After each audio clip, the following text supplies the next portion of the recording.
ॐ गजाननं भूतगणादिसेवितं कपित्तजम्बूफलचारुभक्षणम् उमासुतं शोकविनाशकारकं नमामि विघ्नेश्वरपादपङ्कजम्। ॐ श्री गं गणपते नमः। ॐ कर्पूरगौरं करुणावतारं संसारसारं भुजगेन्द्रहारं सदा वसन्तं हृदयारविन्दे भवं भवानी सहितं नमामि। भवं भवानी सहितं नमामि।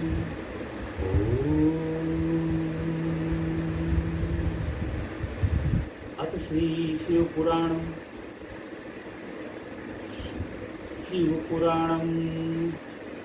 विद्येश्वरी संहिता आरंभ।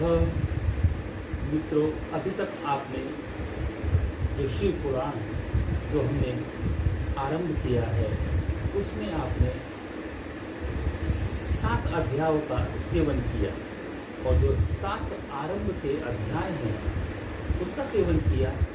अब 7 अध्यायों के साथ ही 7 प्रकार के जो शिव महापुराण में संहिताएं हैं उन संहिताओं का आज से हम आरंभ कर रहे हैं। सभी श्रोतागण से विनम्र आग्रह है, भगवान शिव की कृपा आप लोगों पर बरसती रहे और विनम्र आग्रह है कि इस प्रसाद का जो शिव की कृपा, जो शिव अमृत वाणी की जो वर्षा हो रही है उसके प्रसाद का आनंद लेते रहें और अपने इस सेवक को आशीर्वाद देते रहें।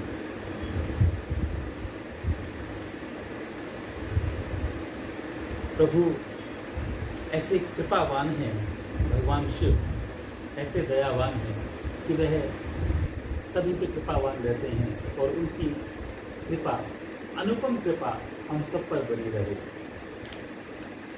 तो आज हम आरंभ करते हैं विद्येश्वर संहिता। ओम श्री पुराण पुरुषोत्तमाय नमः। श्री गणेशाय नमः। ओम श्री शिव महापुराण विद्येश्वर संहिता। प्रयाग में सूत जी से मुनियों का तुरंत पाप नाश करने वाले साधन के रूप में प्रश्न।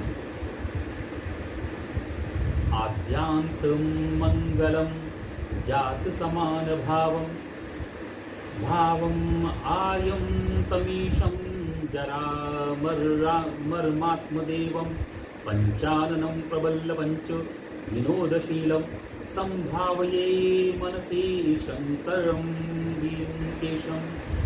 जो आदि और अनंत तथा मध्य में भी हैं, नित्य मंगलमय है, जिनकी समानता अथवा तुलना कहीं भी नहीं की जा सकती। जो आत्मा स्वरूप को प्रकाशित करने वाले देवता परमात्मा हैं, जिनके पंचमुख हैं और जो खेल ही खेल में अनायास जगत की रचना, पालन और संहार तथा अनुग्रह एवं तिरोभाव 5 प्रबल कर्म करते रहे हैं, उन सर्वश्रेष्ठ अजर अमर ईश्वर अंबिकापति भगवान शंकर का मैं मन ही मन चिंतन करता हूँ। व्यास जी उवाच। व्यास जी कहते हैं, जो धर्म का महान अक्षेत्र है, जो धर्म का महान क्षेत्र है और जहाँ गंगा यमुना का संगम हुआ, उस परम पुण्यमय प्रयाग में जो ब्रह्मलोक का मार्ग है, सत्यव्रत में तत्पर रहने वाले महातेजस्वी महाभाग महात्मा मुनियों ने एक विशाल ज्ञान यज्ञ का आयोजन किया। उस ज्ञान यज्ञ का समाचार सुनकर पौराणिक शिरोमणि व्यास शिष्य महामुनि सूत जी वहाँ मुनियों का दर्शन करने के लिए आए। सूत जी को आते देख वे सब मुनि उस समय हर्ष से खिल उठे और अत्यंत प्रसन्न चित्त से उन्होंने उनका विधिवत स्वागत एवं सत्कार किया। तत्पश्चात उन प्रसन्न महात्माओं ने उनकी विधिवत स्तुति करके विनय पूर्वक हाथ जोड़कर उनसे विनम्र भाव से इस प्रकार कहा, सर्वज्ञ विद्वान रोमहर्षण जी, आपका भाग्य बड़ा भारी है। इसी से आपने व्यास जी के श्रीमुख से अपनी प्रसन्नता के लिए संपूर्ण पुराण विद्या प्राप्त की है। इसलिए आप आश्चर्य स्वरूप कथाओं के भंडार हैं। ठीक उसी तरह जैसे रत्नाकर समुद्र बड़े सारभूत रत्नों का आगार है। रत्नों 3 लोकों में भूत, वर्तमान और भविष्य तथा और कहीं भी जो कोई वस्तु है वह आपसे अज्ञात नहीं है। आप हमारे सौभाग्य से इस यज्ञ का दर्शन करने के लिए यहाँ पधार गए हैं और इसी व्याज से हमारा कुछ कल्याण करने वाले हैं, क्योंकि हमारा आगमन निरर्थक नहीं हो सकता। हमने पहले भी आपसे शुभ अशुभ तत्व का पूरा वर्णन सुना है, किंतु उससे तृप्ति नहीं होती। हमें उसे सुनने की बारंबार इच्छा होती है। उत्तम बुद्धि वाले सूर्य जी, इस समय हमें एक ही बात सुननी है। यदि आपका अनुग्रह हो तो गोपनीय होने पर भी हम उसे विषय का वर्णन करें। घोर कलयुग आने पर मनुष्य पुण्य कर्म से दूर होंगे। पूरा कलयुग का वृतांत इसमें बताया गया है और ये सभी को श्रवण करना चाहिए कि कलयुग में क्या हो रहा है। यह पहले ही शिव संहिता में इसका उल्लेख किया जा चुका है।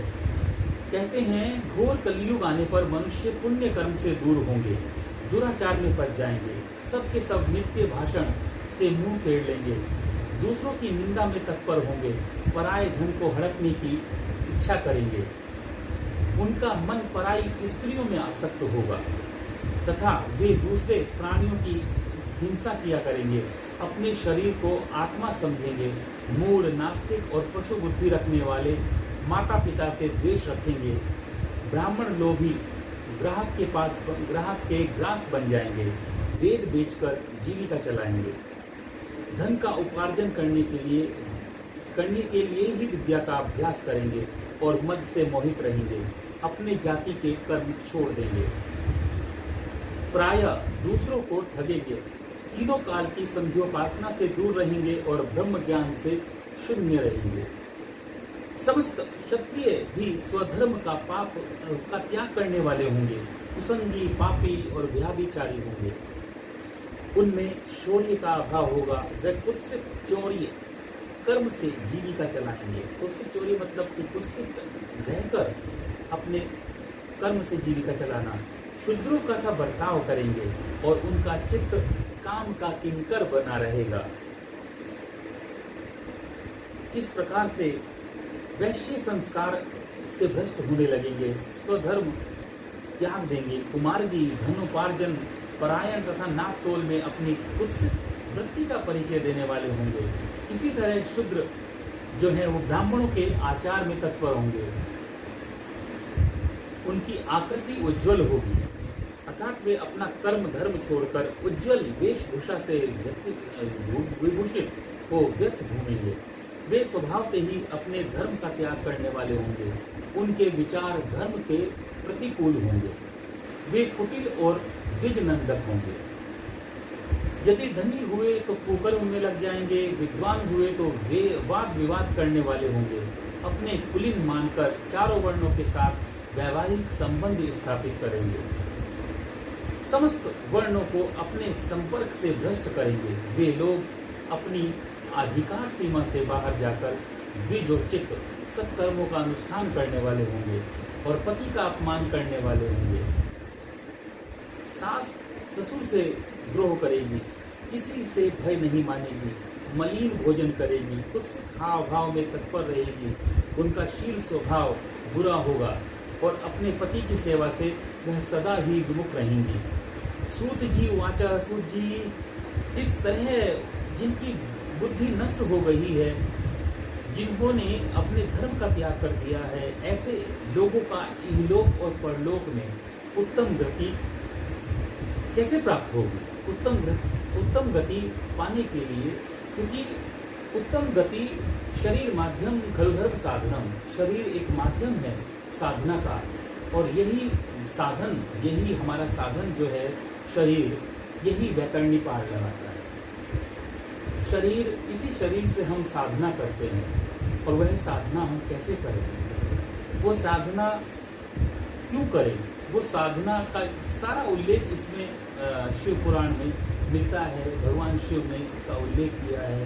वह कहते हैं इहलोक और परलोक, क्योंकि इहलोक और परलोक से मुक्ति पाने का साधन है ये हमारा शरीर। अब प्रश्न ये उठता है कि हम कैसे कर्म करें कि जिससे कि हम इहलोक और परलोक में उत्तम गति प्राप्त करें।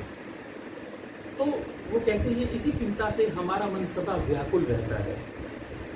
परोपकार के समान दूसरा कोई धर्म नहीं, अतः जिस छोटे से उपाय से इन सबके पापों का तत्काल नाश हो जाए, आप इसे कृपा पूर्वक मुझको बतलाइए।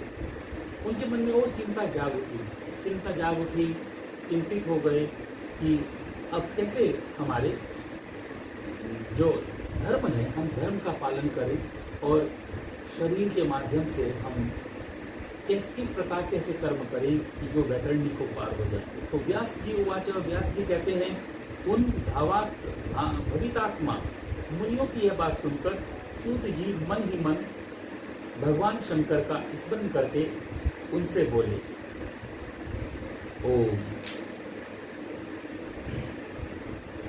शिव पुराण का परिचय उन्होंने दिया। सूत जी उवाच, साधु महात्माओं, आपने बहुत अच्छी बात पूछी है। आपका यह प्रश्न तीनों लोगों का हित करने वाला है। मैं गुरुदेव व्यास का स्मरण करके आप लोगों के स्नेहवश इस विषय को अवश्य कहूँगा। आप आदरपूर्वक सुने। सबसे उत्तम जो शिव पुराण है, यह वेदांत का सार सर्वस्व है और वेदों का सार शिव पुराण है तथा वक्ता और श्रोता समस्त पाप राशियों से उद्धार करने वाला होता है। इतना ही नहीं, यह परलोक में परमार्थ वस्तुओं को त्यागने वाला, कलमश राशि का विनाश करने वाला, उसमें भगवान शिव के उत्तम यश का वर्णन है। ब्राह्मणों, धर्म, अर्थ, काम और मोक्ष, इन पुरुषार्थ चतुष्टय को देने वाला, जो पुरुषार्थ चतुष्टय होते हैं, इनको देने वाला वह पुराण सदा ही अपने प्रभाव की दृष्टि से वृद्धि या विस्तार को प्राप्त हो रहा है। विप्रवरों, उस सर्वोत्तम और शिव पुराण के अध्ययन के माध्यम से वे कलियुग के पापासक्त जीव श्रेष्ठतम गति को प्राप्त हो जाएंगे। कलियुग के महान उत्पात अभी तक जगत में निर्भय होकर विचरेंगे, जब तक यहाँ शिव पुराण का उदय नहीं होगा। इसे वेद तुल्य माना गया है।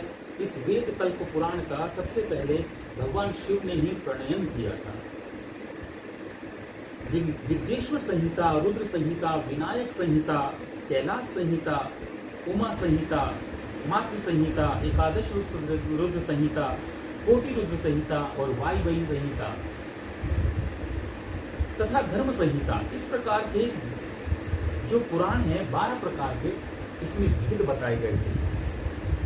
यह 12 संहिताएं हैं, अत्यंत पुण्यमयी मानी गई हैं। ब्राह्मणों, अब मैं उनकी श्लोकों की संख्या बता रहा हूँ, आप लोग ध्यान पूर्वक आदर सहित सुने।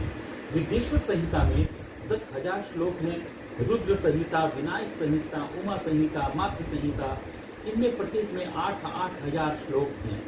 ब्राह्मणों, एकादश रुद्र संहिता में 13,000 श्लोक हैं। कैलाश संहिता में 6,000, शतरुद्र संहिता में 3,000, कोटि रुद्र संहिता में 9,000, सहस्र कोटि रुद्र संहिता में 11,000, वायवीय संहिता में 4,000 तथा धर्म संहिता में 12,000 श्लोक हैं।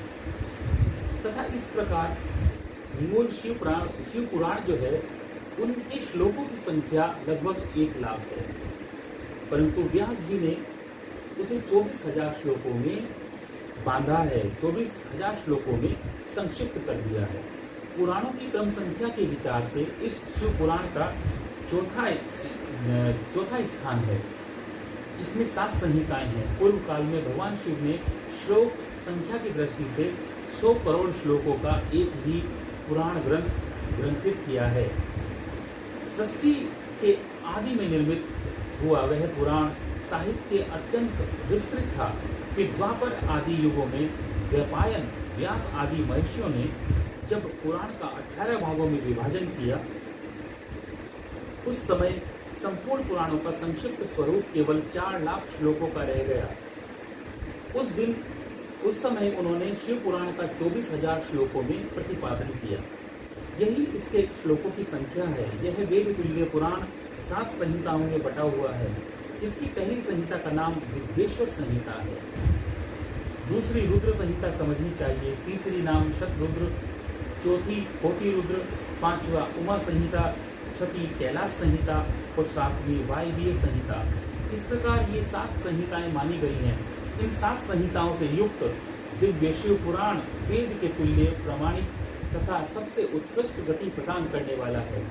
यह निर्मल शिव पुराण भगवान शिव के द्वारा ही प्रतिपादित है। इसे शैव शिरोमणि भगवान व्यास ने संक्षेप में संकलित किया है। यह समस्त जीव समुदाय के लिए उपकारक, त्रिविध तापों का नाश करने वाला, तुलना रहित एवं सत्पुरुषों का कल्याण प्रदान करने वाला है। इसमें वेदांत, विज्ञानमय प्रधान तथा निष्कपट, निष्काम धर्म का प्रतिपादन किया गया है। यह पुराण ईर्ष्या रहित अंतःकरण करने वाले विद्वानों के लिए जानने की वस्तु है। इसमें श्रेष्ठ मंत्र समूहों का संकलन तथा धर्म, अर्थ और काम, स्त्री वर्ग प्राप्ति के साधन का भी वर्णन है कि हम अपने जो जीवन जिए, साधारण शब्दों में जीवन जिए तो किस प्रकार जिए, किस प्रकार के कर्म करें। यह उत्तम शिव पुराण समस्त पुराणों में श्रेष्ठ है। वेद वेदांत में वेद्य रूप से विलसित परम वस्तु परमात्मा का इसमें ध्यान किया गया है। जो बड़े आदर भाव से इसको पढ़ता है, सुनता है, वह भगवान शिव का प्रिय होकर परम गति को प्राप्त कर लेता है। बोल शंकर भगवान की जय।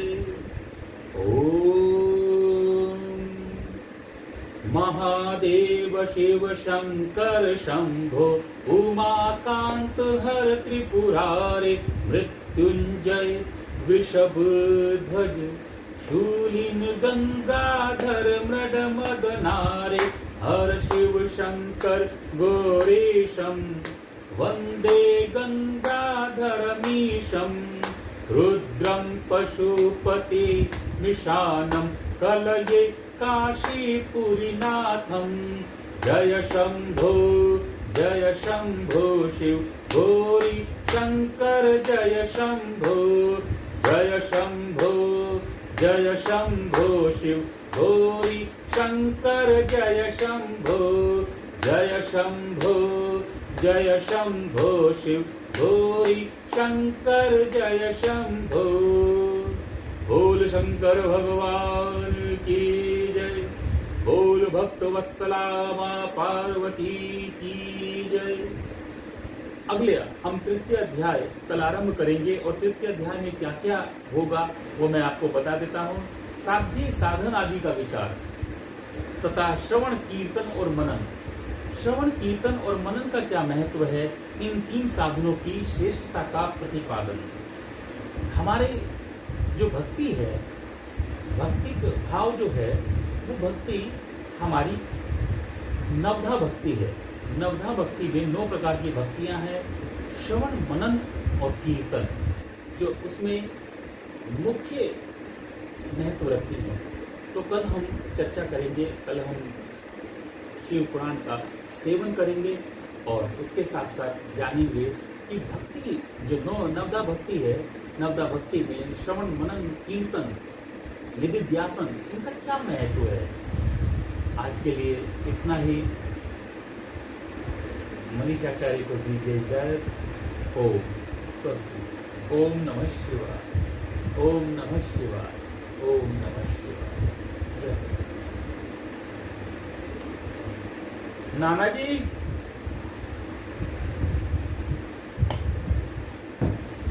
बंद कर दो। ओम शिवाय।